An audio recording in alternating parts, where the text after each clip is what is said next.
नमस्कार। शिक्षा जगत में आप सभी का बहुत बहुत स्वागत है। दोस्तों, तमाम लोग ये कहते हैं कि शिक्षा के द्वारा हम सब कुछ संभव कर सकते हैं, लेकिन उसे और बेहतर कैसे कर सकते हैं? योग के द्वारा। शिक्षा जगत में हम आज बात करेंगे विद्यार्थियों के लिए योग की, और क्यों नहीं की जाए। 21 जून को पूरी दुनिया अंतर्राष्ट्रीय योग दिवस के तौर पर इसे सेलिब्रेट कर रही है। माननीय प्रधानमंत्री श्री नरेंद्र मोदी जी ने यूनाइटेड नेशंस में प्रस्ताव रखा और दुनिया के 177 देशों ने इसे सहमति दी। पूरे विश्व में योग आंदोलन हो रहा है। आप इससे अछूते ना रहें।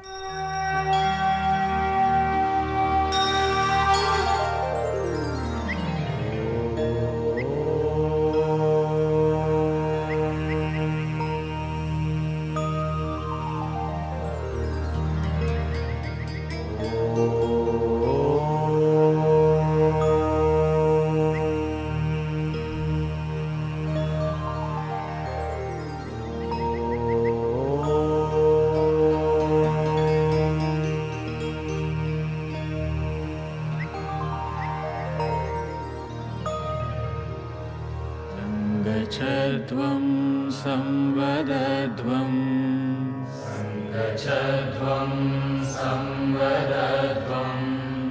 संवो मनांसि जानताम्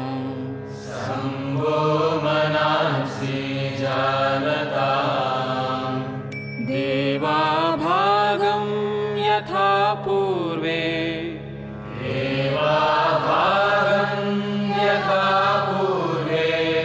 संजानाना उपासते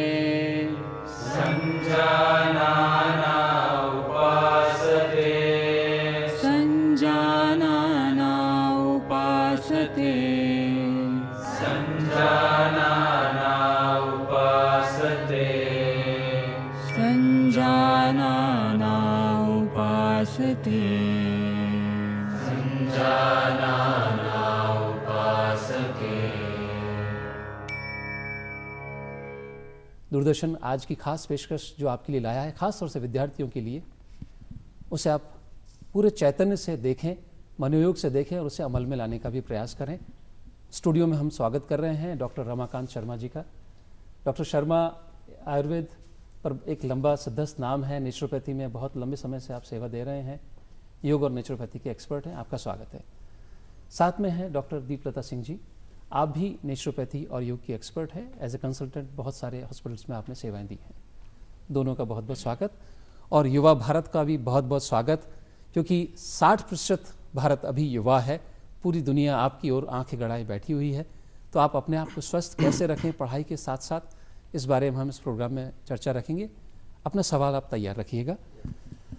डॉक्टर रमाकांत जी, सबसे पहले जानना चाहेंगे कि योग का अर्थ क्या है और सामान्यतः योग में किन किन बातों को रखा जाता है? योग सामान्य तौर पर योज धातु से लिया गया है, जिसका अर्थ होता है जोड़ना, मिलाना। योग में हम अपनी श्वास को अपने शरीर से जोड़ते हैं, अपने शरीर को अपने मन से जोड़ा जाता है। फिर अगर हम आध्यात्मिक योग की बात करते हैं तो जीवात्मा का परमात्मा से मिलन भी योग कहलाता है। योग के बहुत सारे प्रकार होते हैं। जीवात्मा परमात्मा से जब कांटेक्ट में आता है, जब मिलन की जब बात करी जाती है, तो बहुत सारे प्रकार बनाए गए हैं, जिसमें एक योग होता है भक्ति योग। भक्ति योग के बारे में आप सबने सुना होगा। इसमें मुख्य जो भक्ति योग में जो सबसे ज्यादा जानना चाहेंगे मुख्य तौर पर बातें क्या हैं, क्योंकि स्टूडेंट्स को कनेक्ट करना है हमें। तो जो फिजिकल योग की बात है और मन के योग, उस पर प्रकाश डालें। एक योग होता है अष्टांग योग। अष्टांग योग में 8 अंग रखे जाते हैं जी, जो 2 भागों में विभाजित कर दिए जाते हैं। एक बहिरंग योग, एक होता है अंतरंग योग। बहिरंग योग का मतलब होता है जो हम सामान्य तौर पर शरीर से करते हैं, जिसमें आते हैं 4 अंग होते हैं इसके। एक आसन, दूसरा प्राणायाम।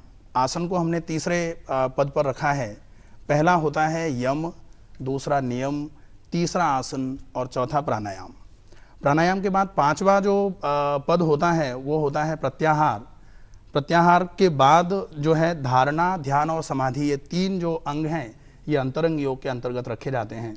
सामान्य तौर पर आजकल जो हम करते हैं उसमें आसन, प्राणायाम और ध्यान की मुख्य भूमिका रहती है।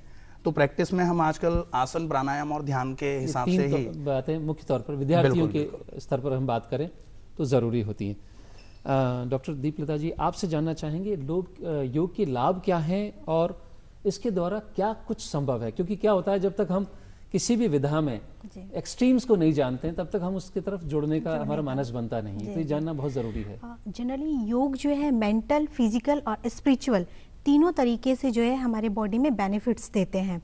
हम योग को एक चिकित्सा के तौर पे ना लें, योग एक जीवन जीने की कला है जो हमारे व्यक्तित्व का विकास करता है।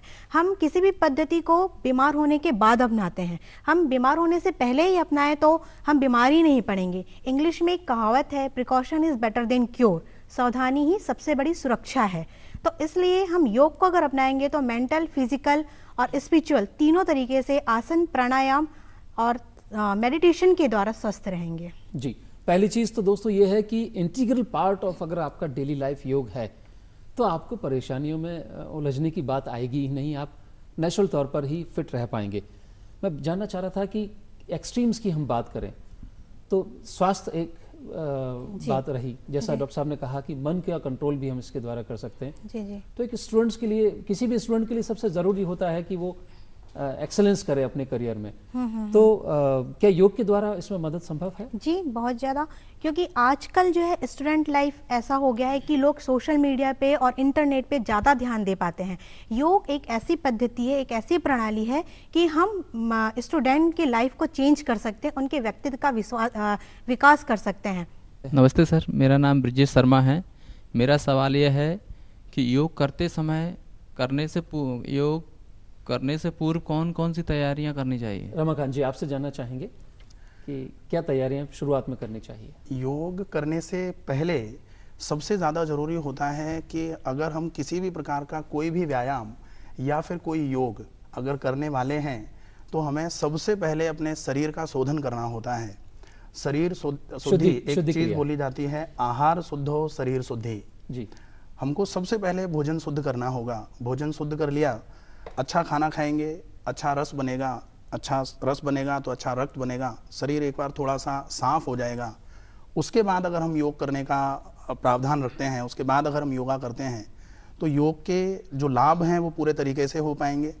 निश्चित तौर पर आपको ये सबसे ज़्यादा ध्यान में रखना होगा कि अगर हम योग करने के लिए तैयार हो रहे हैं तो हमको सबसे पहले अपने पेट की सफाई पर ध्यान देना है।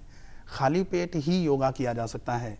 किसी भी प्रकार का कोई भी आसन या फिर प्राणायाम या फिर बाकी के योग के अंग जो होते हैं, अगर हम खाना खाने के तुरंत बाद करेंगे तो वो हमको पूरे तरीके से लाभ नहीं दे पाएंगे। कुछ आसन ऐसे होते हैं जो एक दो ही हैं जो हम जस्ट आफ्टर द मील्स, खाना खाने के तुरंत बाद जो कर सकते हैं।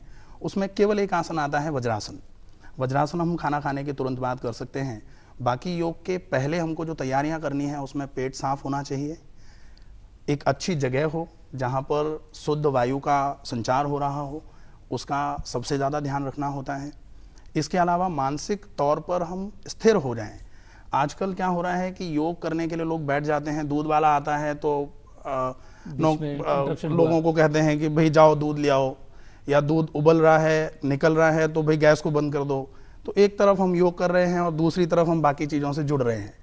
तो हम योग में हम अपने स्वतः के शरीर से जुड़ने का काम करने वाले हैं। तो हम अगर इन सब ऑब्स्टिकल्स होते हैं, ये बेसिकली इनसे कट ऑफ रहना बहुत ज़्यादा आवश्यक होता है।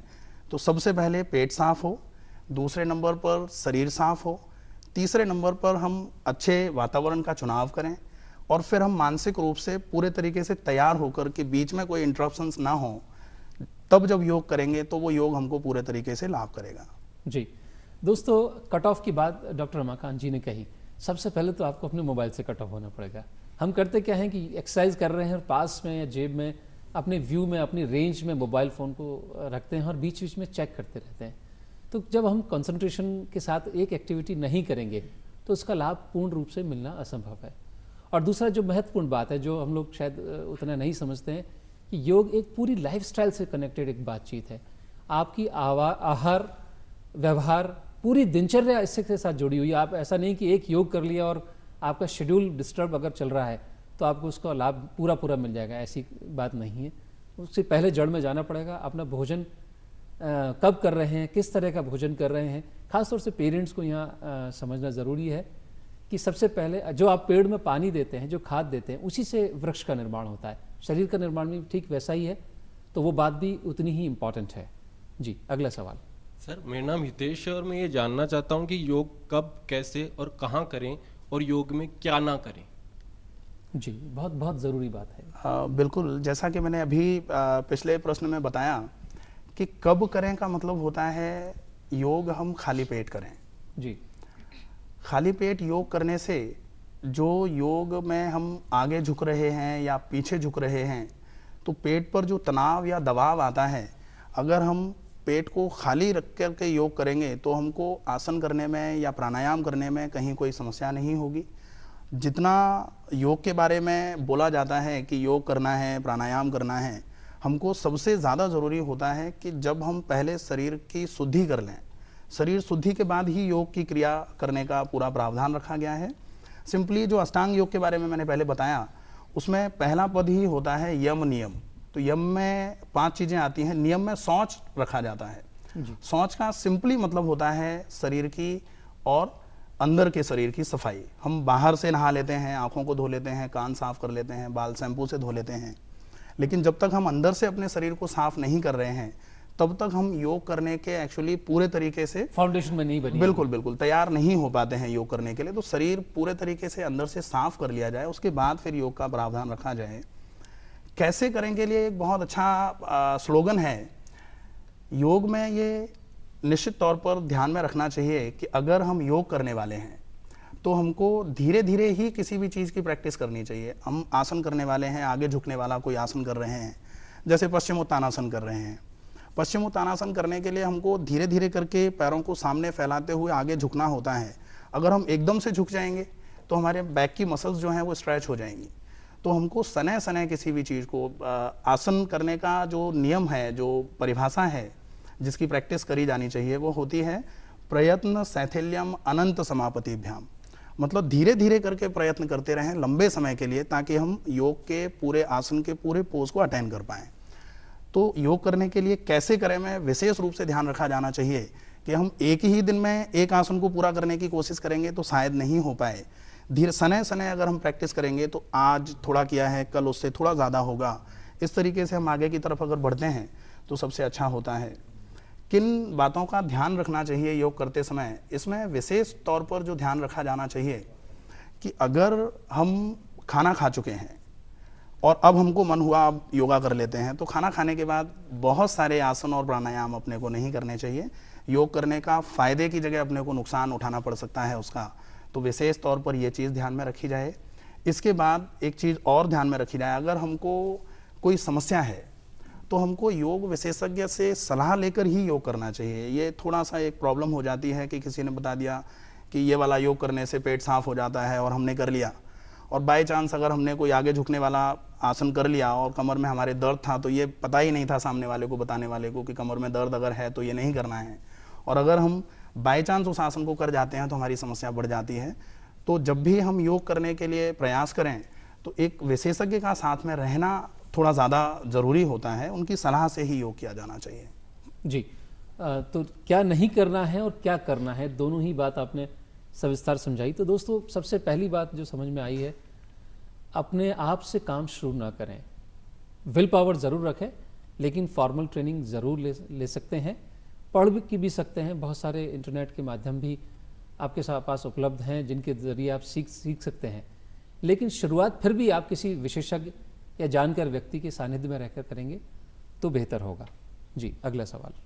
मेरा नाम कीर्ति चौहान है। सर, मैं ये जानना चाहती हूँ, योग के द्वारा विद्यार्थियों में एकाग्रता को कैसे बढ़ाया जा सकता है? बहुत बड़ी समस्या है कंसंट्रेशन का नहीं हो पाना।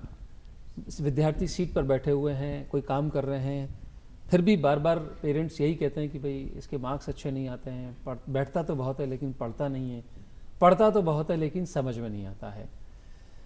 दीपलता जी, सबसे पहले आपसे जानना चाहेंगे इसे। ये आपने बहुत अच्छा क्वेश्चन किया, क्योंकि आजकल कंसंट्रेशन की सबसे बड़ी प्रॉब्लम है। कुछ ऐसे आसन्स हैं योग में जो आपके कंसंट्रेशन को इम्प्रूव करते हैं। कुछ बैलेंसिंग आसन है, जैसे ताड़ासन है, वृक्षासन है, गरुड़ आसन है, कुक्कुट आसन है। ये जो है आपके कंसंट्रेशन को इम्प्रूव करते हैं। बाकी कुछ प्राणायाम और ध्यान है, वो डॉक्टर साहब आपको बताएंगे। देखिए, कंसंट्रेशन इम्प्रूवमेंट एक बहुत ही बड़ा विषय बना हुआ है आजकल। विद्यार्थियों में अगर एकाग्रता नहीं होगी तो वो जो भी करेंगे वो पूरे तरीके से, आजकल एक समस्या बन गई है कि हम एक साथ 3-4 काम करने की इच्छा रखते हैं। मल्टीटास्किंग की हमारी एक आदत सी बन गई है। और बेसिकली ब्रेन जो है वो अगर एक जगह पर कहीं इन्वॉल्व है और उसी समय पर अगर हम कोई दूसरा काम कर रहे हैं तो दो चीज़ों को एक जगह एक समय पर सेव करना बहुत मुश्किल हो जाता है। इसलिए सबसे बड़ी चीज़ जो यहाँ जो हम फॉलो कर सकते हैं वो है कि एक काम को करते समय एक चीज़ पर ही ध्यान देना चाहिए। एक बहुत अच्छी कहावत होती है, आधी छोड़ पूरी को धावे, पूरी मिले ना आधी पावे। इसमें यह होता है कि हम एक जगह पर 2 काम करने की कोशिश कर रहे थे और हो एक भी नहीं पाया। तो इसलिए हमको सबसे ज़्यादा ध्यान रखना है कि हम हैबिट को ध्यान बिल्कुल हम एक समय पर एक काम करने की आदत डालें। जैसा डॉक्टर दीपलता जी ने बताया कि बहुत ऐसे आसन होते हैं जो योग में रखे जाते हैं और कंसंट्रेशन इंप्रूव करने के लिए बहुत बेनिफिशियल होते हैं। इसके अलावा प्राणायाम और ध्यान, बेसिकली कंसंट्रेशन इंप्रूवमेंट के लिए आजकल ध्यान का बड़ा प्रचलन चल रहा है। ध्यान का मतलब होता है अंतरंग योग। मैंने पहले बताया था अष्टांग योग में 2 प्रकार के योग होते हैं, बहिरंग और अंतरंग। अंतरंग का मतलब होता है अपनी इंद्रियों को बाहरी विषयों से हटा करके आंतरिक विषयों पर लगाना। और ये बहुत ही सिंपल सी प्रैक्टिस हो सकती है। इसमें हम जब भी आंखें बंद करके बैठेंगे हम आंतरिक हो जाएंगे। तो आंखें बंद करके बैठना बहुत ही सिंपल सा मेडिटेशन हो सकता है जी। उसमें केवल हमको 10 से 12 मिनट के लिए केवल अपनी आंखों को बंद करके स्थिर होकर बैठना है, क्योंकि योग में सबसे ज़्यादा जरूरी होता है स्थिर सुखम आसनम। अगर हम स्थिर नहीं बैठ पा रहे हैं तो हम आसन ही नहीं कर पा रहे हैं, और अगर आसन नहीं कर पा रहे हैं तो ध्यान की तो बात ही नहीं आती है। तो स्थिर होकर के आंखें बंद करके अगर हम 10 से 12 मिनट के लिए कहीं बैठ जाएं और उस अवस्था में हम अपनी श्वास पर पूरा ध्यान रखें, तो धीरे धीरे करके श्वास को शरीर से जोड़ दिया जाएगा। जैसे ही श्वास और शरीर जुड़ेगी, शरीर और मन जुड़ना चालू हो जाएगा, और जैसे ही शरीर और मन जुड़ेगा आपका कंसंट्रेशन अपने आप ही इम्प्रूव होना चालू हो जाएगा। और ये एक बहुत अच्छी और बहुत ही लीथल प्रैक्टिस मानी जा सकती है। हम रोजमर्रा के जिंदगी में बहुत आसानी से इसका उपयोग कर सकते हैं। डेफिनेटली। एक और तरीका होता है, हम रात को सोने जाते हैं तो सोने से ठीक पहले हम सीधे लेटे आंखों को बंद किया और हम बैक फ्लो में चलें कि हम सोने से पहले क्या कर रहे थे, उसके पहले क्या कर रहे थे और उसके पहले क्या कर रहे थे। हम पूरा का पूरा जो हमने दिन निकाला है उसको पूरा बैक फ्लो में चलते हुए याद करें, स्मरण करें। तो इससे भी हमारी स्मरण शक्ति धीरे धीरे करके इम्प्रूव होना चालू होती है। ये 2 तरीके मेडिटेशन में जो बहुत ही सामान्य हैं, बहुत ही आसान हैं, हम इनका उपयोग करके अपने कंसंट्रेशन पावर को इम्प्रूव कर सकते हैं। जी दोस्तों, जब साइकिल किसी और को चलाते हुए बचपन में देखा तो लगा कि यार कितना मुश्किल काम है। 2 पहियों पर, मतलब 4 पहियों पर चलाना संभव है, 3 पर भी संभव है, लेकिन 2 पर भी बैलेंसिंग कर पाना, और फिर कुछ लोग तो हाथ छोड़ करके भी चला लेते फॉर फन। तो बड़ा मतलब यकीन सा नहीं होता था कि ये संभव भी है, लेकिन प्रयास के द्वारा संभव है। 2 पहियों पर साइकिल चल सकती है तो कंसंट्रेशन इतनी मुश्किल बात नहीं है। पर हमने कंसंट्रेशन बिगाड़ने का अभ्यास किया है अभी तक, लगातार एक साथ 2-3 काम करना, तो डेफिनेटली वो कंसंट्रेशन खराब होगा ही। अगर आप कंसंट्रेशन इंप्रूव करना चाहते हैं तो कंसंट्रेट करें एकमात्र, जैसा डॉक्टर साहब ने कहा, एक बार में एक चीज पर ध्यान को लगाएं, एक काम करें। और चूंकि ऐसा आपको कोई वजह नहीं है एज ए स्टूडेंट कि आप 10 कामों के बारे में सोचें, आपको कमाना हो, बाजार जाना हो, पेरेंट्स आजकल बहुत सारा ध्यान रखते हैं अपने बच्चों का कि उन्हें काम न दिया जाए, तो आप उसका लाभ नहीं लेते हैं। बजाय ये करने की कंप्यूटर भी चल रहा है, मोबाइल भी चल रहा है, बातचीत भी चल रही है, फेसबुक व्हाट्सएप भी चल रहा है, तो आप अपने आप को डिसॉल्व करने की, डाइल्यूट करने की कोशिश कर रहे हैं, तो वो नहीं करें। इतनी कड़क बात आपने सरलता से समझाई कि अपनी आंखें बंद करें, अपनी सांस जो अंदर जा रही है बाहर जा रही है उस पर ध्यान लगाएं। और निश्चित तौर पर कंसंट्रेशन भी एक हैबिट है, प्रैक्टिस की बात है। जितना आप प्रैक्टिस करेंगे उतनी आसानी से इसको आप अचीव कर लेंगे। डॉक्टर साहब बहुत बहुत धन्यवाद, इतनी बड़ी समस्या का सूक्ष्म, आप दोनों का ही धन्यवाद, सूक्ष्म आपने जो और सरल तरीका जो बताया। जी, अगला सवाल। सर, मेरा नाम शुभम शर्मा है और मेरा सवाल ये है कि आजकल maximum student let night study करते हैं, तो स्वस्थ रहने के लिए क्या करना चाहिए? जी जी जी, बहुत ज़रूरी बात है डॉक्टर दीपलता जी कि ये नाइट स्टडी चलन में ही आ गई। एक पहला समय था जब लोग सुबह जल्दी उठकर पढ़ते थे, अब सभी पेरेंट्स ने भी मान लिया है कि ठीक है रात को पढ़ तो रहा है कम से कम, लेकिन उसके बहुत सारे नुकसान भी हैं। तो इसमें क्या किस तरह से उनको ध्यान रखना चाहिए? देखिए, ये एक ऐसी हैबिट है जो आजकल चलन में है। इस हैबिट को हम बदल तो नहीं सकते, लेकिन हम अपनी दिनचर्या तो सही रख सकते हैं। अगर लेट नाइट आप ज़्यादातर हम लेट नाइट स्टडी करते हैं तो हमें भूख बहुत ज़्यादा लगती है, और आजकल तो कौन बनाए कौन कहीं से लेकर आए, तो हम क्या खाते हैं, फास्ट फूड, पिज्जा, बर्गर और जो भी है रेडीमेड फूड वो ले लेते हैं। तो बच्चों में और स्टूडेंट लाइन में आजकल ओबेसिटी देखने को मिल रहा है। उनकी हेल्थ जो है खराब हो रही है, उनकी जो इम्यूनिटी पावर है वो खराब हो रही है बिकॉज ऑफ डाइट। आपका जो खान पीन है वो बहुत गलत तरीके से है। ना तो हम प्रॉपर सोते हैं, ना तो हमारी फिजिकल एक्टिविटी इतनी ज़्यादा है, तो हम स्ट्रॉन्ग कहाँ से रहेंगे? और अगर हम स्ट्रॉन्ग नहीं रहेंगे तो हमारी स्टडी भी वीक रहेगी। इसलिए ज़्यादा जरूरी है कि आप लाइट भोजन है, स्टडी के साथ साथ हो सके तो आप लिक्विड डाइट पे कंसंट्रेट करें या बिल्कुल लाइट डाइट पे कंसंट्रेट करें। सोने से पहले कुछ ऐसे प्राणायाम है जैसे भ्रामरी प्राणायाम, भस्त्रिका प्राणायाम, ये करके सोएंगे तो आपको नींद भी अच्छी आएगी, देन आपको टेंशन से रिलैक्स भी मिलेगा। जब हम सुबह लेट नाइट के बाद हम सुबह उठते हैं तो हम बहुत ज़्यादा लेथार्जी फील करते हैं और बहुत टायर्ड सा फील करते हैं। उस टाइम पे हम कुछ स्ट्रेचिंग वाले आसन कर लें जिससे हम रिलैक्स हो जाएंगे। साथ ही कुछ लोगों को एसिडिटी, गैस्ट्राइटिस, कॉन्स्टिपेशंस, नोजिया और माइग्रेन टाइप के भी प्रॉब्लम्स हो जाते हैं। तो हम कुछ क्रियाज हैं योग में, लाइक कुंजल एक क्रिया है, उसे हम करके जो है फिट रह सकते हैं। जी, एसिडिटी की भी समस्या काफ़ी बढ़ जाती है जब देर रात तक हम नेचुरल साइकिल को डिस्टर्ब करते हैं। रमाकांत जी, इसमें कुछ बात जोड़ना चाहें? एसिडिटी का जैसे बेसिकली देखा कि रात को अध्ययन करना आवश्यक है तो नहीं, लेकिन बना लिया है लोगों ने। रात सामान्य तौर पर सोने के हिसाब से बनाई गई थी, क्योंकि रात का मतलब होता है जब सूरज का प्रकाश नहीं हो।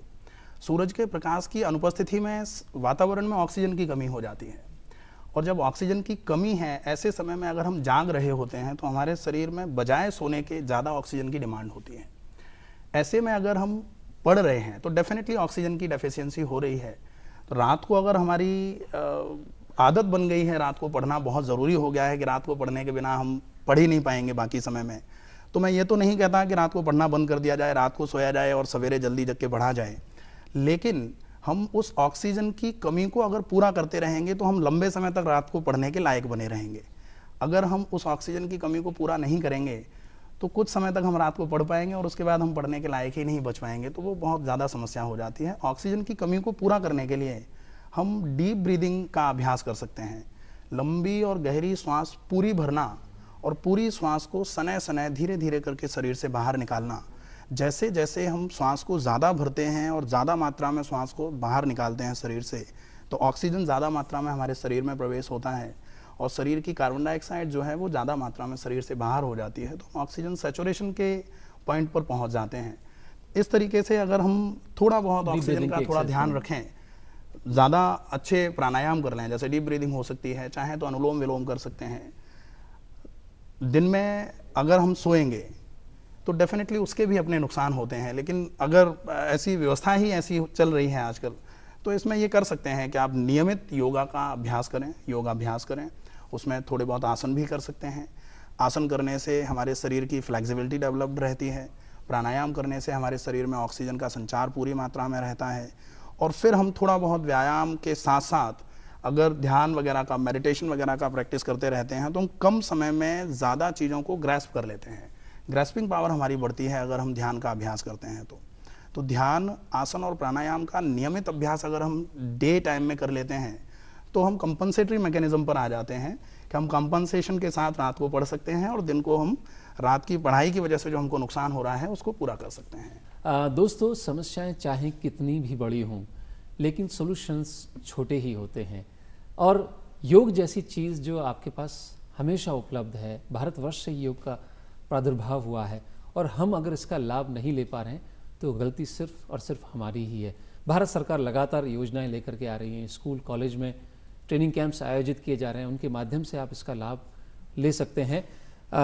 चूँकि सवाल तो बहुत सारे हैं और जिज्ञासाएं भी बहुत सारी हैं, लेकिन समय की कुछ कमी है। मुझे लगता है दोबारा फिर कभी इस विषय पर चर्चा करेंगे। आज के लिए बस इतना ही। डॉक्टर रमाकांत जी और दीपलता जी, आप दोनों का बहुत बहुत धन्यवाद और तमाम युवा साथियों का भी बहुत बहुत धन्यवाद। आज के लिए शिक्षा जगत में बस इतना ही। अगले हफ्ते नए विषय, नए एक्सपर्ट के साथ फिर मिलेंगे। नमस्कार।